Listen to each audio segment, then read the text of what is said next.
Wenn man selber auch in Form eines Waldspaziergangs dann die Waldflächen ansieht und sieht auch, wie der Wald leidet, wie Nadelbäume sterben, wie Flächen entwaldet werden, dann ist es einfach sehr, sehr traurig. Und dann kommt dieses Bedürfnis, da musst du was gegen tun. 10 Cent von den Produkten, wo drauf steht, 10 Cent dieses Produkt werden dafür eingesetzt, den Wald oder die Wälder durch uns aufzuforsten. Das ist einfach ein phänomenales Projekt, weil es nämlich 10, 20, 30 Jahre in die Zukunft geht.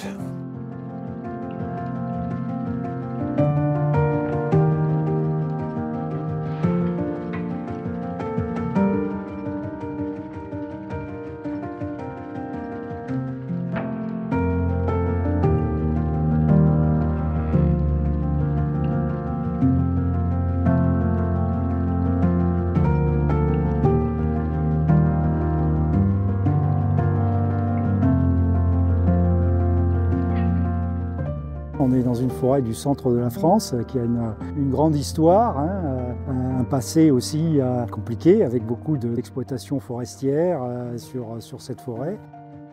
C'est une forêt emblématique sur laquelle beaucoup de chasses ont été. C'est une réserve de chasse notamment, et c'est une forêt de chênes essentiellement. Donc une forêt typique des grands domaines et anciens domaines royaux qu'on trouve ici en France.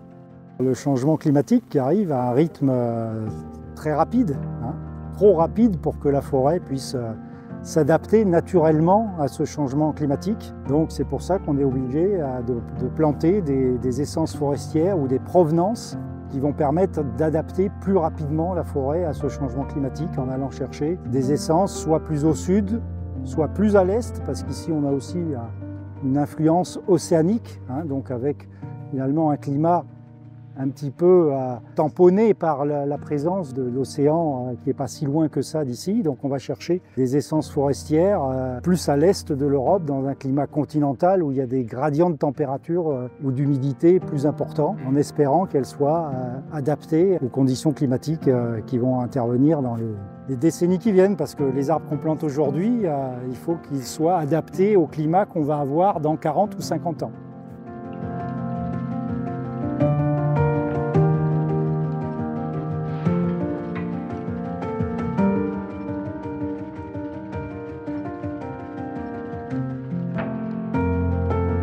France is a very important country in Europe because of its size, of course, but also because the forests have suffered a lot from the increasing droughts, forest fires. We're very grateful for the support of Lavera to help us restore this area. So the coming days, this week, we are planting with the scouts of the Scouts Unitaires de France. Il se trouve que nous avons fêté nos 50 ans ici, au domaine national de Chambord, et nous sommes venus à plus de 30 000 scouts. 30 000 scouts ici au château. Et nous avons eu l'occasion de promettre, de faire une promesse avec le domaine national de Chambord, avec les associations dont je citais Plantons pour l'avenir et les Forestiers France, les experts forestiers, de dire 30 000 scouts, 30 000 arbres. Et donc nous sommes engagés à participer à un financement pour pouvoir financer ces 30 000 arbres. Et l'idée, c'est effectivement que lorsque nos activités de scoutisme ont lieu un peu partout en France, chez les propriétaires forestiers, c'est de sensibiliser nos jeunes au monde de la forêt, au monde du vivant, de la nature. Last year we did 250 schools, and the energy that comes from these kids planting and restoring nature is fantastic. It gives us also the energy to continue. And you see that they're very wise. They understand that the tree is a symbol for consciousness and for climate action.